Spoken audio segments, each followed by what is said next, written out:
All right, if I don't hit record and just start talking, this is not going to happen tonight. I always find reasons not to make a show instead of finding reasons to make a show anymore, which is terrible. That's a terrible attitude. By the way, welcome back to the Range Minded Podcast.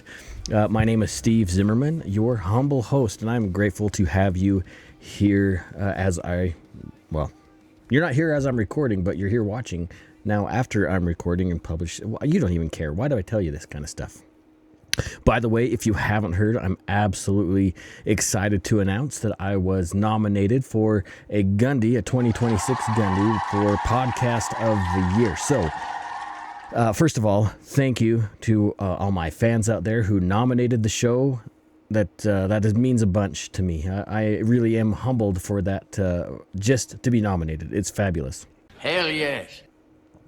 But that's not where it ends. Voting starts December 1st through December 15th. So please, as you are going through that first half of December, make sure you visit thegundys.com every day and vote for Range Minded Podcast for Podcast of the Year. This is something I didn't expect. It was something I hope would happen. A few months ago, we talked about being a disruptor, and it worked. You guys stepped up to the plate. And that's freaking awesome. So, 2026 Gundy, potential winner for Podcast of the Year. Here's for hoping. Now, let's get to the show. I'm going to do my best to not have any kind of edits that are necessary. I just want to record a show, have a conversation, and we're just going to hang out for the next 45 minutes or so. You sure about that? Could be longer, could be shorter. I have no clue about what's going to happen. Okay, let's get into it. So, I'm assuming many of you, by the way, happy post-Thanksgiving. That's why this show came out a little bit later in the week.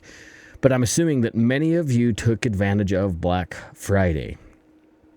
So if you're outside of the country and you don't have a clue, or you lived under a rock your entire life and you have no idea what Black Friday is, it is the one day of the year. It's the day after Thanksgiving, where retailers raise their prices and then drop them and say that you're getting a great deal just to encourage sales for quarter 3 or quarter 4, I guess.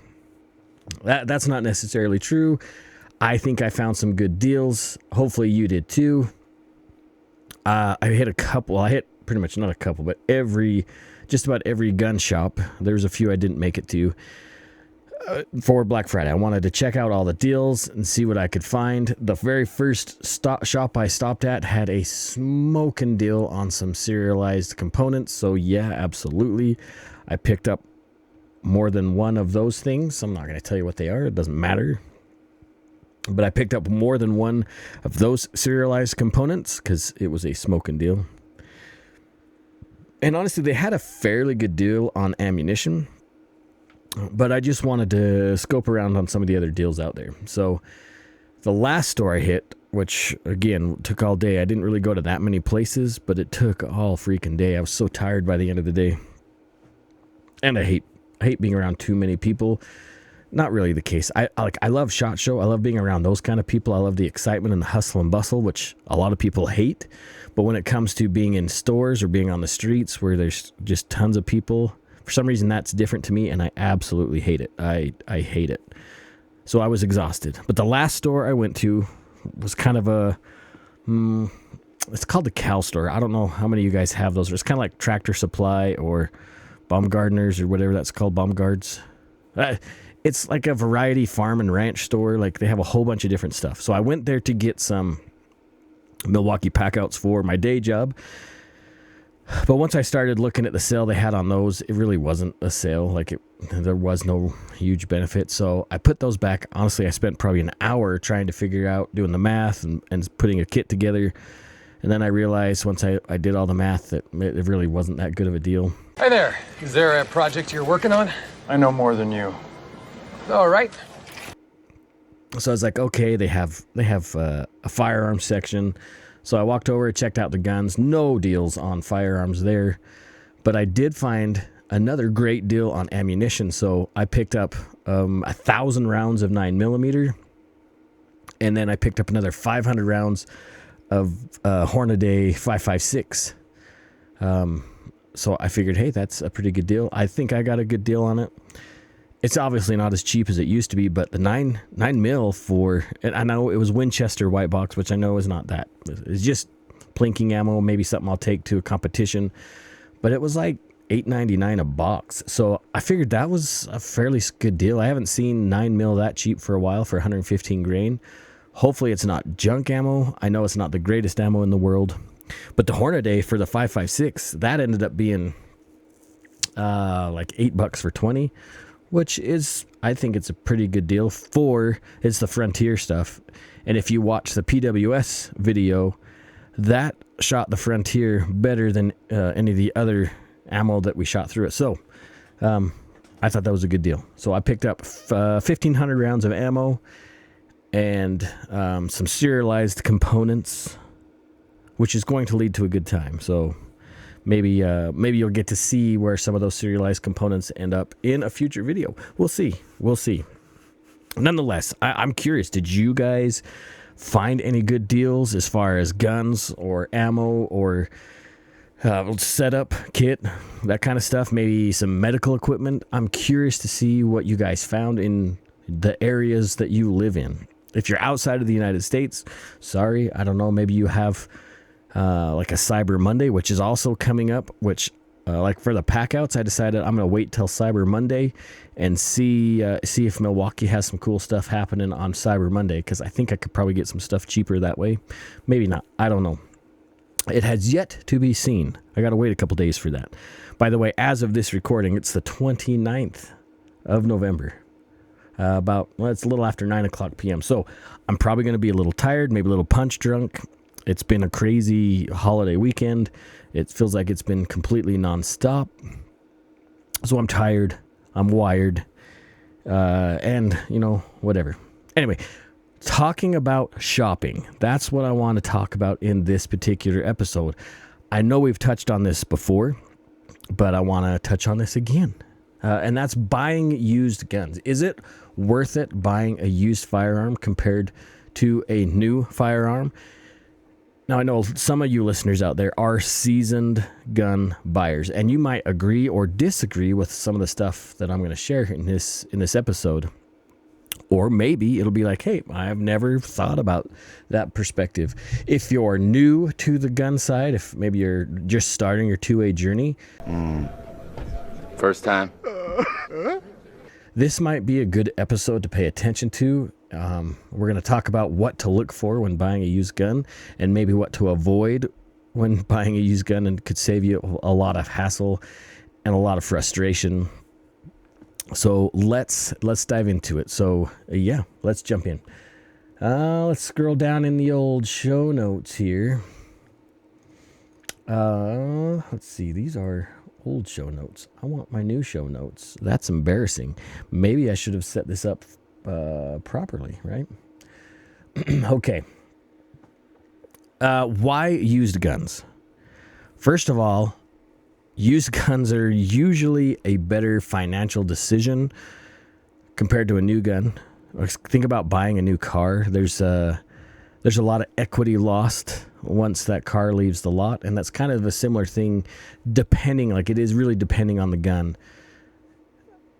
Once you walk out of the store, it does lose some of the value that you paid for it because it's now a used gun. We're going to kind of go into kind of some things to inspect, like maybe create an inspection checklist in your mind as you're looking at used guns to see if it's a good idea. Like I said, we're going to talk about some red flags, things to completely avoid. Maybe we might dive into where we can find some good deals and where we can find not good deals. So yeah, let's start with that. So why do you think, or why would I say, let's put it that way, why would I say that buying used guns might be the better way to go? Like I just mentioned, first off is the equity, right? Equity into that gun. You're going to lose maybe 20%, 30% of that gun's value as soon as you walk out of the store. New guns, meaning like brand new gun. Even if it's never been fired and still in the case, some folks are going to be really weary about buying a new gun that's still in the gun case that's never been fired.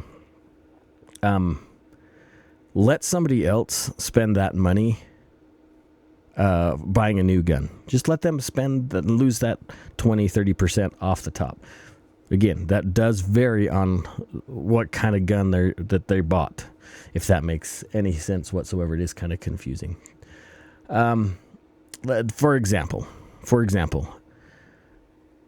Glock says, like on a Gen 5 19, says, hey, this gun should retail, or MSRP is manufacturers. What is it? MSRP. I had to look this up, and I forgot what it meant. Manufacturers suggested retail price. Manufacturer suggested retail price. I should know that. I sold guns for years. So Glock says, hey, this Gen 5 19, which I know they're going to be discontinued now, it really should sell for new MSRP around $600, but they'll have a MAP price, which is the minimum advertised price, which is going to be like, I don't know, $550 or something like that. Some of these are hypothetical, okay?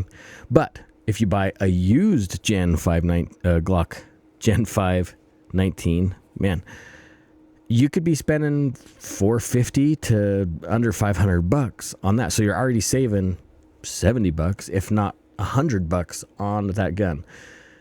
That might be a good option. Think about the SIG, right? That's going to be an $800 gun MSRP. But if you're buying it used, gently used, again, we're going to talk about what to look for, you're going to be $600, $550. I mean, that's a pretty good savings in the long run. And most new guns compared to their used counterpart are going to be the same thing. They're going to be 60 to 70% of what they would be new if you buy used. Now, I know when I was running the gun counter and buying used guns from people, you have to make margins, right? Like a store has to make money in order to be a store, right? You got to pay the employees and all that stuff. And there's a lot more, and I know we've talked about this before, there's a lot to buying guns, inputting them into your bound books, making sure everything's correct. So you gotta pay the guy, the employee that's buying the gun. You gotta pay the person in the back that's inputting all the information, make sure it's all correct, running the serial numbers, making sure it's not a stolen gun, all this stuff, and putting it into your bound book, and then putting it back on the floor. Sometimes you have to pay somebody to inspect that gun. So your margins really have to be roughly 30% of the gun, I guess 70% of the gun's value. So you're making a good amount of money to pay for all that stuff. So buying used guns, you need to understand that their margins are going to be higher, and there might be some haggling room on these used guns. So make it worth your while to just ask, right? You don't have to pay necessarily the sticker price. It's okay to ask if they can do better, like if the retailer can do a little bit better on a used gun. The worst they can say is no, right? I mean, it's not that big of a deal. And as Glock is, if we're talking about Glock specifically, we talked about the Gen 6 coming up, which there's some rumblings about the new Gen 6, but the V at least. And then phasing out Gen 3s through 5s. Either they're going to go for more money or they're going to be liquidated. I don't know. Some of those are probably going to go for more money than what they're worth because people are going to be asking more money and there's going to be a higher demand. You also got to think about economics here. But it's okay if you're buying a Gen 4 or Gen 3. Like my first was a Gen 317, my first Glock. I love that gun. Honestly, I've shot it a bunch, but I haven't shot the guts out of the gun. So most people, when they're trading in their used firearms, they're not shooting the gun to pieces. I mean, there could be some neglect stuff. Again, we're going to go into that inspection checklist to go through, but it's not a bad idea, I don't think, to buy used. I've got a lot of used guns in my safe. Again, when I was running the ranges, whether it be in Idaho Falls or Boise, I was getting employee pricing on used guns, which sometimes was awesome. I'm not going to lie. Like I picked up some guns for a smoking deal. Maybe they were dirty or maybe they had some broken components. I remember one of the ARs I bought, the kid trashed the AR. It was absolutely trashed. It didn't cycle right. I think he left it in the toolbox of his pickup. It was just beat to hell. And so the store, obviously, we didn't know what we were buying, but we knew it could be at least fixed to be operable. We didn't expect a lot out of it. So, well, I mean, we explained the guy. We didn't just rip the kid off, but we explained to him why we could only give so much for the firearm. But when we actually tore it down and looked into the gun, it was after I purchased it, actually, I realized, hey, this is the set of gas rings. So it was like $3 for a set of rings for the bolt, and just a good solid oiling, cleaning and then oiling, and the gun still runs fantastic. I did a kind of a spray paint camouflage job. I might have shown you guys before that rifle, but it runs great. And I don't remember what I paid actually. It was like $150, I think, for the maybe $200. It couldn't have been $200. It was not that much money because it was rough looking. But I put a new rail on it. I replaced the rings. I cleaned it up. Boom, it runs like a champ. I got a good deal. The kid was happy when we bought it from him. I'm happy because I have another AR in my gun safe. It's okay to buy some things that look a little bit rough sometimes, abiding that you know what you're getting into, and then invest a little bit and have something that functions and something you're not too worried about scratching up if it does. I mean, it's not like you're spending I don't know, $2,000 on a high-end AR that you're gonna beat up, at a range day or something. It's okay. It's okay. I felt good about it. Again, when we're talking about buying somebody else's gun, there is a little bit of a fear there that some buyers are like, no, I'm not going to go buy somebody else's problems. Most guns do not have the guts shot out of them. Okay? People tend to shoot. That's not true. I shouldn't say that. But I have seen a lot of handguns come in that somebody wants to sell for something else in the store, where the gun may have had maybe 1,000 rounds through it, but most likely 200 to 500 rounds through it, and they've never cleaned it. They don't like how it feels, and they just want to get rid of it. There's a lot of life. In fact, they haven't even been broken in yet. Some manufacturers say to shoot about 500 rounds to really break in a firearm to where it runs smooth and feels nice. And some of these guns that come in used have not even hit the break-in point yet. So you are getting a good deal. I have seen some Glocks and some Smith & Wessons pounded through rounds, 20, 30, 40,000 rounds. Yeah, they might need some springs or something, but they're still functioning without any cracks. Maybe at worst, you need to get a new barrel. Yeah, that can be a couple $100 if you jump up to a little bit better barrel system. But still, you're buying a gun that has a lot of life left in it. Maybe not 20, 30, 40,000 rounds, but still, you're just, some of those are just being broke in. All right. Let's talk about inspections, like things to look for. Some of these things are things that I do. Some of these other things I just thought of, right? So I kind of broke them into tiers, and we'll go through each thing or each tier to look at, and what is like, oh, no way, or yeah, that's not too bad. So starting with the least, okay? And that's the cosmetic stuff, right? Things that are easily remedied or not a big deal at all. And the very first thing is you're going to look for holster wear. It has this firearm, specifically if it's a handgun, because you're not going to be stuffing a Model 94 in a holster, I guess. But is the holster wear like extreme on this gun? That gives you an idea how much it's been carried, how much it's been used, and might even indicate some need for maintenance or care, right? So look at the holster wear first off. So if we're talking about like a 1911, you want to look at the slide on the outsides, any of the outside corners. See if the bluing or the finishes wore off. If there's just some slight wear or slight scratches, it probably hasn't been packed around too much. If it's down to the bare metal then chances are it's been, humped around quite a bit. That gives you an idea of carry for one, and just straight up use at the range. That might give you an indicator about how many rounds have been put through that firearm as well. That's not a big deal, right? Zero big deal. You can always have Cerakote done or some kind of a new finish put on that firearm. Not a big deal. Nothing to worry about, okay?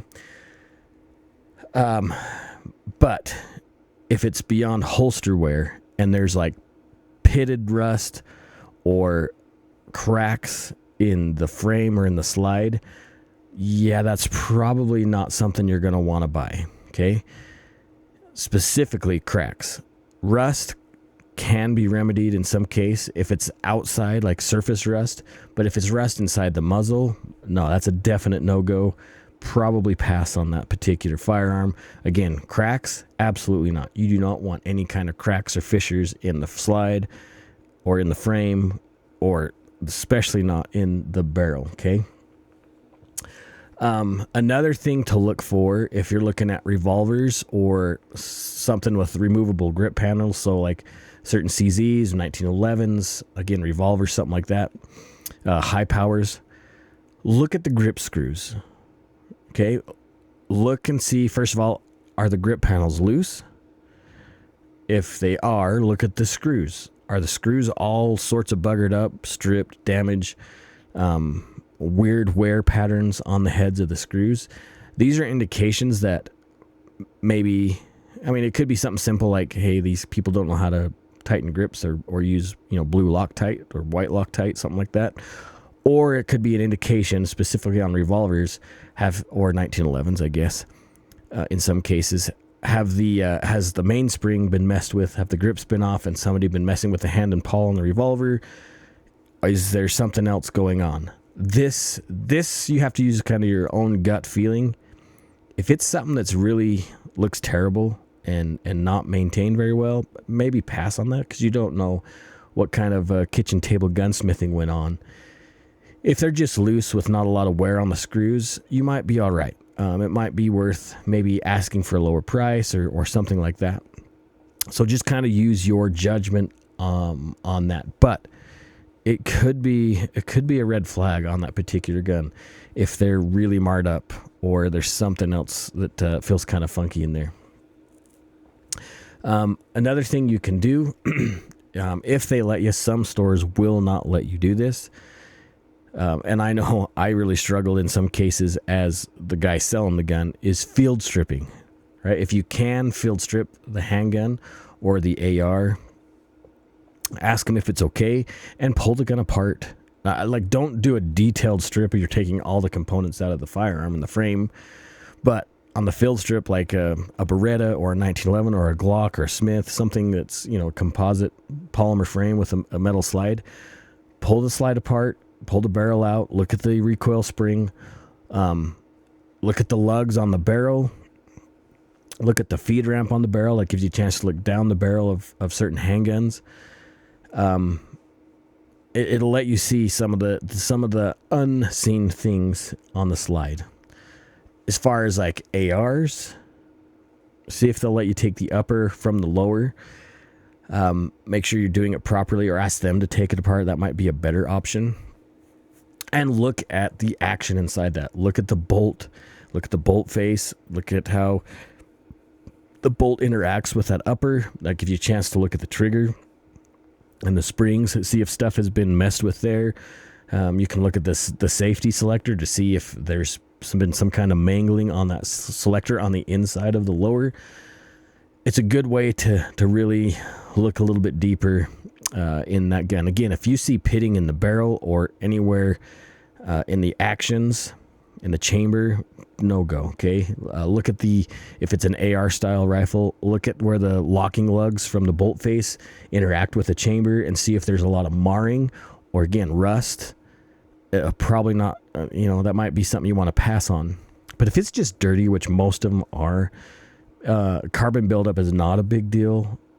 Just it's not a big deal. Again, if you can field strip it to take a peek at it, that's a good idea. Now, this next one is something that some people don't look at, and sometimes I miss this too, and that is looking at the crown of the muzzle. Now, this is more for your long guns, your rifles, in some cases handguns, right? So what you want to do, and I don't have a barrel to show you, but just run your fingernail around the edge. Like if I need something, I can describe it to you so it doesn't look disgusting. Imagine you have the barrel of the gun, right? You're going to stick your fingernail on top, and you're just going to run your fingernail around the rim of that muzzle. And if you feel any kind of snags or chips, or there's like a major ding, that could be a red flag too, because that's going to hinder your accuracy down range. I know it doesn't seem like a big deal, and yes, those can be taken care of by gunsmiths, but if it kind of points to neglect, right? If there's a major problem with the crown of that muzzle, again, it can be remedied by a gunsmith. Things can be taken care of, but that's just an expense. If you don't have to pay it, like with a simple looking at the barrel, why incur that cost unless it's a smoking deal? Okay, but it might indicate that there's some neglect going on. All right. Another thing you can do, since we're talking about barrels, if you can get a hold of a flashlight or something that you can peek down the bore, whether it be a handgun or a long gun, shotgun, whatever, if you can look down the bore of that firearm, that's another great way to see what you're buying. Okay. Again, if you're seeing like rust spots that kind of look like they're more than just surface rust, like pitting, or if you look down there and you can see that the lands and grooves of that rifling, that there's sections that are not quite there, that look either damaged or maybe even missing from wear or just straight out rust, maybe pass on that gun. Again, if it's just dirty and carbon buildup or copper fouling, that's not a big deal. That can be taken care of by you, and that might even help you get a better deal on that gun if it is dirty. Just saying. Another big deal, and I've seen gun stores make this mistake buying used guns, is look for any kind of bulges in the barrel. Now, I have seen employees that maybe didn't ask for advice from a more seasoned shooter or somebody that understands what to look at when buying a gun on the retailer side, but they have purchased guns with bulged barrels. If you can run down, slide your fingers down that barrel, and at any point you feel a spot where that barrel, it feels a little bit wider than other parts, pass on that gun. Do not buy that gun. There's something happened to that firearm. The owner had to have known and sold it, or maybe grandpa didn't tell his grandkids and the grandkids sold it, but you don't want to buy that. That gun needs a new barrel, or maybe even more work than that. Don't buy it. Okay, do not buy that. Let's see. We talked about locking lugs a little bit. Even in semi-automatics, okay, the way they lock up, meaning as that slide moves forward, and like if you think of Smith & Wessons or Glocks or 1911s, that barrel slides up. As the slide moves forward, the barrel lifts up, and when they all come together, the top of that ejection port of the barrel, at least with Smith & Wessons and Glocks, not 1911 so much, but that barrel locks up as the slide moves all the way forward, and it creates what they call in battery, right? It's ready to fire. Now with the gun all the way in battery, go ahead and push down on the exposed barrel part where the ejection port is. If you feel a lot of play, maybe there's an issue there with how the firearm locks up. If you feel any kind of bulges or burrs there too, that might be something to be really worried about. Obviously, a bulge or a crack, do not buy it. If there's a burr there, you could probably take care of that pretty easily. But if you feel a lot of slop as you're pushing down the top of that barrel, this is not a real firearm. This is my this is an airsoft, right? This is nothing. In fact, there's no gas in here. It doesn't function. The slide doesn't function. It's not a real working firearm, hence the blue tape. But what I'm talking about, like, for example, you can see in this fake Glock that this would be what I'm talking about. If you can push down right here and you feel a lot of play, that barrel is really wobbling inside of there, maybe that's something you don't want to buy. That could be a future issue or a major issue that you're going to have to remedy. That could be that could be a new barrel. That could be a new slide. There could be a problem with the breech face where the firing pin, or what's the word that I'm looking for? Oh, you know what I mean. Where the pin comes through and ignites the primer. There could be all sorts of issues there, which is a problem. If it is not locking up when it fires, that's a problem. Okay. Next step you want to do, okay, is ask them if you can dry fire. Now, this really is firearm dependent. Do not dry fire older 22s. I don't care if it's a revolver or semi-automatic. Do not dry fire it. I even worry about this on newer model 22s, but some manufacturers say, yeah, you're perfectly fine to do so. If it's a regular striker fired handgun or a modern firearm, you're okay to dry fire. But if it's something like maybe mid 80s and older, do not do it. Probably even doing that. Maybe 90s and older, don't dry fire. Okay. Ask for a snap cap or a dummy round or something you can put in there so you can fill that trigger. We're not worried about at this point, if it's going to accept a cartridge. What we're looking for is how the trigger feels. Is it gritty? Is it mushy? Is it anything but crisp? Right? There could be another issue there. It could be weak springs. It could be just filthy dirty, and the mechanism is not like there's fouling in the springs or something that's not allowing that firing pin or that hammer to drop smoothly and quickly.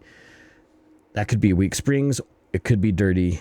You really need to dig into it. And that's where the field stripping comes in handy. I didn't mention about field stripping revolvers. Let's take back a step. You're not going to be able to pull that revolver apart, but if you can, in a double action at least, drop that cylinder and you can look at the breech face, you can look at the pawl and hand on the back of the cylinder. You can just look at the cylinder itself and see if there's a lot of marring or something going on there. And then you can look at the breech face on the back where the hammer hits the pin and see if there's some issues there. On a single action revolver, there's ways to pull the cylinder out, and you can do the same kind of inspection. Maybe ask the vendor or the firearms dealer to do that for you so they can put it back together and you don't look like an ass. They look like an ass if they can't get it back together. But it's just a way to inspect it. Trigger. That's what we're talking about. Back to the trigger. We want a good, crisp trigger, right? We don't want something that may not always fire all the time. Like I have a Glock that I put a trigger in that I need to pull out and put the factory trigger back in because it is horrible. It is absolute doggy doo. It doesn't always reset. And so dry firing gives you a chance to feel how that all those components work together. If it's a revolver, again, be very, very wary about dry firing that revolver. Even new ones, you might not want to. But you can cock that hammer back and feel as you pull the hammer back how that cylinder advances. You can feel how the mechanism pushes up. It's called the pawl and hand. The hand is what pushes the cylinder, and the pawl is as far as I understand it, is the little clockwork section on the back of the cylinder. Cock that hammer back and listen and feel. Okay, you want to do both. Listen to see if things are clicking at the right time, if they sound crisp, if they sound clean and smooth, and feel it for the exact same thing. Okay, you're going to feel if there's any kind of hesitation or burrs or snags. You're going to be able to feel that. On the semi-autos, really slowly rack that slide back all the way. You want to feel it and even ride that slide forward to feel for any kind of burrs or snags or something going on in there. That'll give you an idea, again, of maintenance and care, how the previous owner liked that gun, or if there's some other issues. If it really doesn't feel right, if it doesn't go into battery, again, if you're riding that slide back, it's not going to go into battery very well. You go ahead and rack it like normal, right? And feel and see if it goes back into battery. But if you do slow, that gives you allows you the opportunity to feel if there's any kind of burrs or obstructions or anything like that. Okay. Now just revolvers. We talked about cocking that hammer back and really feeling how everything goes. When we're looking at the revolvers, we want to, with the hammer down, you want to grab that cylinder and just kind of wiggle it clockwise and counterclockwise. See how much slop is there. If there's a lot of play, there's probably a good reason not to buy that firearm. Again, you're gonna pull up the hammer back. You're gonna feel what it feels like. Maybe press the trigger and ride that hammer home just to see how everything feels. If it is too soft or too light, if the trigger, like you sneeze and it goes off, maybe pass it up. Maybe there was some kitchen table gunsmithing going on there that you don't want to deal with. Cylinder gap is another thing. If the cylinder is slid too far forward or too far back, or again, if there's a lot of play in there, maybe not so much. Okay.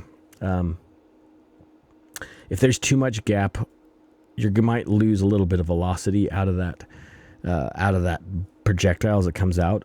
And if the cylinder is out of time just a hair, and you're starting to shave some of the projectile as it comes through, and you're getting, whether it be brass or lead that's coming out of the cylinder gap, that is a major issue, and you don't want to deal with that. Okay.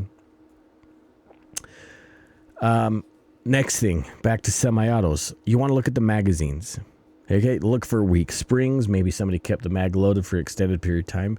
New magazines, it's not such a big deal. The new metals and components that they're using on magazines for modern times, you can leave those loaded for a much longer time. If you're looking at something from the 80s or the 90s, you're going to probably have some weak springs anyways.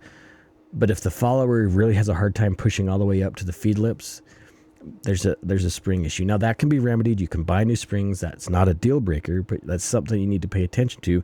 Again, it gives you an idea of how much the gun was used. Look at the feed lips. That's the very top of the magazine where it tapers and the cartridges kind of get stuck at the top of that magazine. Look at those feed lips. If there's weird wear patterns on the top of those feed lips, there could be an issue on how the frame receives that magazine. It might be taking them too high up. There might be some maintenance issues there. Or it might also tell you that that mag has been dropped a lot. Maybe that gun was used in competitions. There's a lot of things you can learn from a magazine. If it's just a loose spring or a weak spring, that's not a deal breaker. You can buy new springs. It's not that big of a deal. Let's see, where was I? Let's talk about, same thing, cracks, that kind of stuff. Magazines, that's not a deal breaker. You can buy new magazines unless it's something extremely rare, or if it's something like a staccato where mags are almost $100 a piece. Be really mindful about what you're looking at. Okay. We talked about the feed ramp. Okay. Look at the feed ramp on your semi-automatic pistols. Now that's the bottom portion of the barrel where the nose of that projectile hits as it's being fed into the chamber. Look at how that is.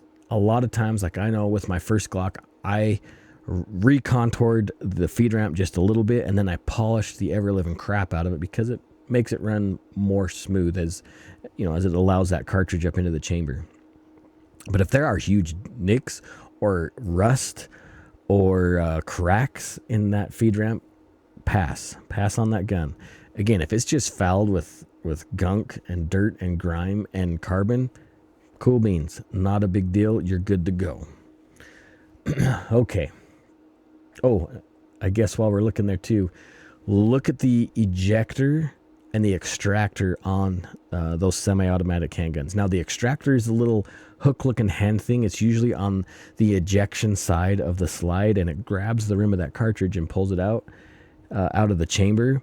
And then the ejector is usually a flat piece of metal somewhere towards the full open of the slide that hits that piece of brass and throws it out of the ejection port. Look at those two things. If the extractor is broken, again, it's not a deal breaker, but it could give you a chance to negotiate on the price of that gun. But if it's worn a little bit, just be mindful. Some of those older guns might have some extractor issues. It could be a pace, and it is honestly a consumable on your semi-autos. Just be mindful. It might be something that you do have to change sooner than later. The ejector, they tend to get dinged up a bit as well after prolonged use, or somebody thinking that they can tune their gun a little bit better, and maybe they bent that ejector too far and it has issues ejecting as it's extracted. All right, here's a big one, okay? Serial numbers on this used handgun or any used gun. Make sure that the serial numbers are present. Now, some cases for like handguns that you can exchange slides, those may not match. That's not a big deal. That's fine. Really what you want to look for is on the frame, the main serialized component of the firearm. So on handguns, it's going to be the grip module part, right? That's where they're going to stamp the serial number. Make sure it's there, right? You don't want anything that's scratched out or looks like it's been manipulated in some way. If it has, do not buy it. I don't care how good of a deal is. You don't want the hassle in your life that could be there. Don't buy it.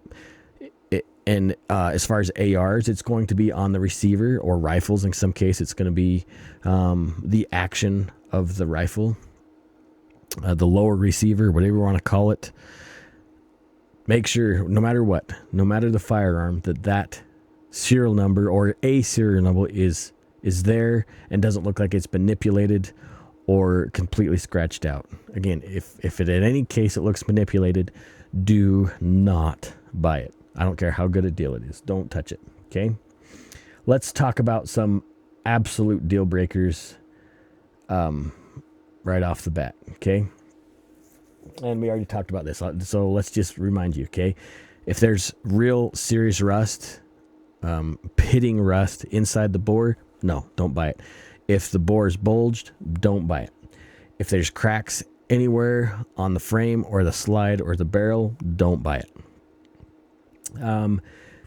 If it looks like somebody did some home gunsmithing, be very wary. I wouldn't say it's a deal breaker, but just be very, very wary that you might have to change some of those components, or maybe they're beyond true repair.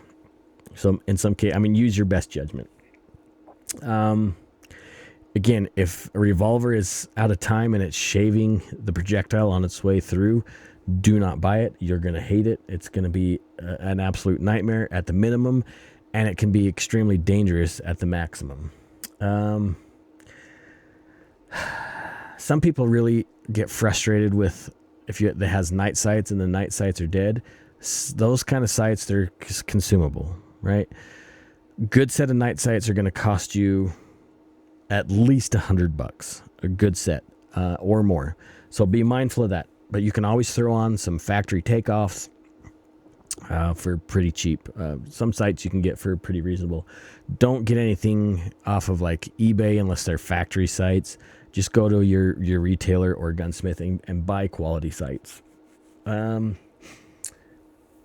Here's something else I wrote down. If it stinks, if it smells like a musty old basement, like if, say, it's an old rifle, be very careful.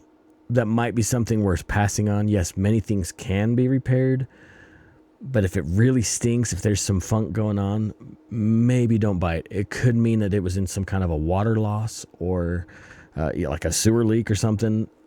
Maybe you don't want that gun unless it is free. Like if it's free, that's one thing. But honestly, if it's in some kind of a water loss or a flood, chances are, if it hasn't been taken care of immediately, you're going to see some of that pitting and rusting. That's already a red flag that we talked about before. Again, and if the serial number has been manipulated or removed from that gun, that is an immediate red flag, deal breaker. Do not purchase it. Okay. Some gun shops, not all, but some offer a return policy. Ask where where you're buying this firearm, these used guns from, ask them if they have a return policy just in case. Some gun shops do not. In fact, I don't even think it's required by law that they take that gun back after it's sold. So just be a good buyer. Ask them if there's any kind of a return policy to see how that goes. Sometimes you can find really, really good deals at the big chain stores, the big box chain stores. Okay, so like Cabela's, Sportsman's Warehouse, Bass Pro, some of those kind of places.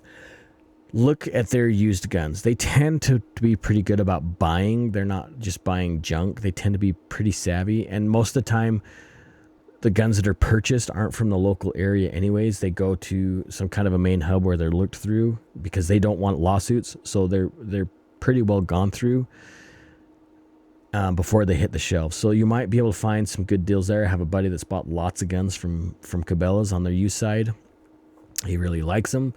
The nice thing about buying from a big FFL like that is, again, they're keeping up their FFL. They're not buying garbage. They're not selling garbage, at least. And so they have a little bit of a reputation of wanting their customers to come back. So you're probably not going to get scammed, at least as far as the product is. You might pay a little too much. So there's something you got to consider when you're buying from those big box stores. So that's your best odds of getting a good gun, a quality gun. Maybe not the best price, but your best odds of getting something safe to buy. All right. If you feel like you're savvy enough to buy from gun shows, that's not a bad place to get good deals. But what I would recommend, and this is totally up to you, and again, buying a handgun or just a receiver out of, across state lines, you can't do that, even as a private sale, just so you know. That's prohibited. But if you're going to a gun show, hit the vendors. Hit somebody that's got an FFL. Yes, you're going to have to fill out the paperwork and go through the background check. But it's a better bet than maybe just buying from Joe Schmo. But that being said, sometimes there are some amazing deals from private sales. But just keep your wits about you and make an educated guess on what to buy. Pawn shops, they're another good option. But remember, pawn shops are there to make money. And especially the older pawn shops, they are very savvy about what they're buying and what they're selling and what things will sell for, or at least what people are willing to pay for them. So just be careful when you buy from a pawn shop. Sometimes there are some amazing deals, but in my experience, most of the time they're overpriced. But if you know how to haggle and you feel like you can get a good deal out of something, it's not a bad idea. There have been a lot of really good guns I've seen come out of pawn shops. I got a buddy in Boise that's running a pawn shop, and he has some pretty sweet guns up on the rack. Just be mindful. Go through that checklist. Look at all those things to make sure you're buying the right thing. Okay, that you're getting what you pay for, I should say. All right, this next tier of what to buy from. Now, again, high risk could also be high rewards. So, private gun sales. Some states allow that, some states don't. Some states want you to go through an FFL so you can, go through the background check. Know your state laws and do with them what you will. I'm not an attorney. This is not legal advice, but you should know your state laws and know what you're doing. You could get a knock on the door, or maybe no knock at all. They just kick the door open and shoot your dog. You never know. Facebook used to allow listings. They don't do that anymore, but there's things like Arms List, or there's other online places that you can look at guns in your area. Just be mindful of what you're buying. Maybe go to a public place when the firearms, when you exchange money for gun, ask for a bill of sale, maybe take a copy of their driver's license just in case. I know personally when I sell something, and I've talked about this before, I like to see if they have a concealed weapons permit. Then I know they've gone through a background check and it's okay to sell to them. That's the way I prefer to sell it. I've sold privately. I think I've only sold 2 guns, but I always recommend that to somebody else that's thinking about selling privately is maybe just consider selling to somebody who has a concealed weapons permit. So maybe if you are going to buy from a private seller, maybe say, hey, I have this concealed weapons permit. I've already gone through a background check, so they have peace of mind. It's probably still not a bad idea to have some kind of a bill of sale so that they can see if something were to happen, that there was a transaction made and that the sale was on the up and up. All right. Online auctions. This is a tough one because Gunbroker or some of these other websites, I mean, you've seen in the past, maybe you haven't paid attention, but there was some controversy tied to Gunbroker and the ATF tracking people's sales, even though those sales were 100% legitimate. Some of these individuals ended up in some hot water. Again, their sales were 100% above water, but some of these agencies were looking at the transactions that were taking place on these online auction sites. I have met people that have bought things off Gunbroker that have very positive experiences and got exactly what they paid for. They felt like they got a good deal. Just remember, it's an auction site. So it's going to go for what somebody's going to pay for it. It doesn't mean what it's worth. Okay. If you are curious to see what something should be sold for, if you're going to go to any auction site, look at the sold options on that particular firearm to see what things are going for. Even listing a gun, like I see people listing things all the time. I like to collect sports cards, and people will get on eBay and they'll say, hey, this card is worth $20,000, but only because somebody else is listing that same card for $20,000. And then you go look and see what the history of the sold price was, and it's like 99 cents. I see it all the time. The same kind of thing goes with firearms, right?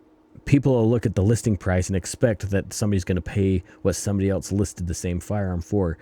Go to the what things sold for tab and the history of the sold item, or whatever you want to call it, to see what the actual going value of that firearm is. It gives you a good idea too of what you might expect to pay if somebody's selling something that you like, and you can call them on the carpet and say, look, the last time this sold on Gunbroker, it sold for $300 and you're asking $900. So it might be a good way to leverage and get good deals that way. Let's see. Yes.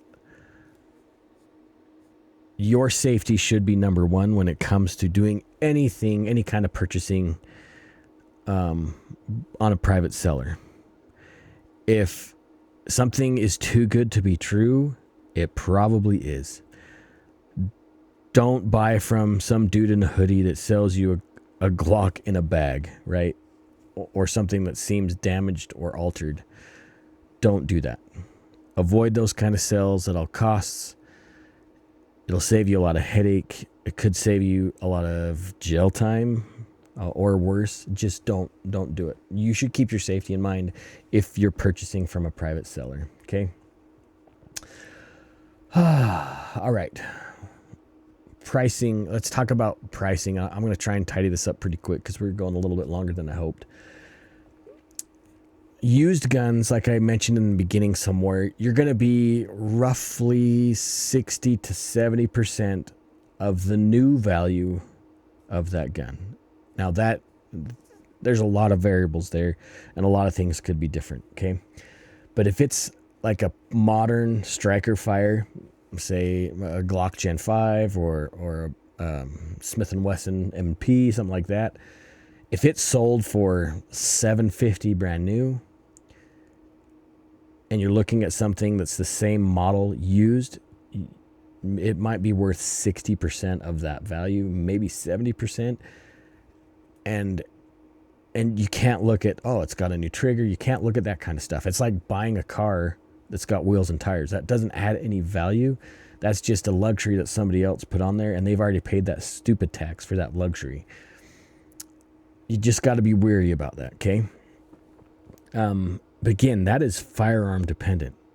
If you're going into some of the nicer Walthers or nicer CZs, it really could be 70 or 80%, maybe even higher of the retail value of what the used value is. If it's a Staccato, it's probably going to go close to what retail is already for that gun, even used, because people have this perception of it being higher quality. And yes, it's a nice gun, but it's economics, right?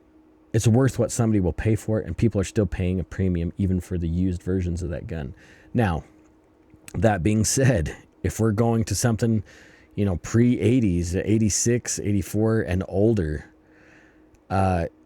it could go for 200% of what the value is, just because of what the gun is. There's nostalgia, there's collectors and curio prices involved. So that's totally different. Like, if it's a Colt Python, like an OG Python from 1981, yeah, it's going to be worth more than what the retail value was of that gun in 1981. That's just the nature of the game, because it's a classic, it's a beautiful gun, and they're not hand fit like they used to be. So you're buying quality and a collector's piece, and they are absolutely beautiful to shoot if you ever can get a hold of an OG Python. So just be wary of that. If somebody's got an unfired firearm in the box, but it's technically used because they bought it from a dealer, if it's more than 90% of what retail price is, they're asking too much. I'm sorry, they're just asking too much. It's not worth it. Find something that's a better deal for yourself. Okay? All right. Let's wind things up. If the used gun you're looking at is more than 80% of what the retail value of that gun is, it's probably too much. Do some shopping, shop around. Unless if it's something super awesome. Don't forget, maybe go back and listen to what to look for, those step-by-step things to do an inspection list. Do that every time you buy a gun. Really look at those things. Look for rust, look for cracks, look for unusual wear, things that could be potential red flags. Okay, again, go back and listen to those, maybe write each one of those things down in a more comprehensive manner, probably than what I explained them. And it'll help you become a savvy used gun buyer. Don't forget to shop around. Don't just get stuck to one shop. There's deals, just like I did. Like I told you about the ammo stuff from Black Friday. Shop around. There's deals to be had. And you need to be a savvy shopper. Of course, if you're loyal, sometimes that particular gun shop might give you a better deal than others. So it's a catch-22. What do you do? Again, if you're looking at Gunbroker, look at the sold history of the sold item to see what the gun actually went for, and don't just pay what the asking price is, because it's almost always too much. Let's see, that's it, I guess. Honestly, like I said, I've got a lot of used guns in my safe. People don't really shoot the guts out of their guns before they sell them, so they tend to be a really good deal, and I have a lot of used guns. I enjoy it. I have a couple antiques that are awesome too that I don't shoot. Don't be scared. Don't be scared to look at used guns. Yeah, I get the shiny new thing is also cool too, but if it saves you a few bucks that you can turn around and buy ammo or take a class with, it's probably worth it. Okay? Awesome. That's it. Don't forget, again, the show was nominated for a Gundy, Best Podcast of the Year. 2026 Gundy. That's pretty rad. Voting starts December 1st through the 15th. You can vote every day. Jump on there and please vote for the Range Minded Podcast. If I could take a Gundy home, that would be awesome. And we can do this together. Again, I want to be your voice in the Second Amendment community. I want to be your helper. I want to enjoy and share the Second Amendment to generations into the future, and we can do this together.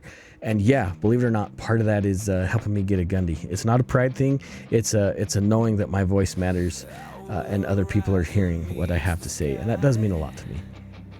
You guys are awesome. I appreciate everything you have done for the show thus far. One day I'll get to the point of merchandise. I keep saying that every year. I think every December I say, next year we're going to have some merch. And believe it or not, the hat that I'm wearing, though it is not a Range Minded Podcast hat, this is something I did with a local vendor for something else. And I really like the hat, and I've already talked to them about some future merchandise. So maybe 2026 is the year. Of course, I need to represent the podcast when I go to get my Gundy off the stage, right? Yeah, that's right. Anyways, that's it, gang. Stay safe. Stay armed. And yes, stay range-minded. Don't forget, you got to take somebody shooting. Love you guys. Peace out.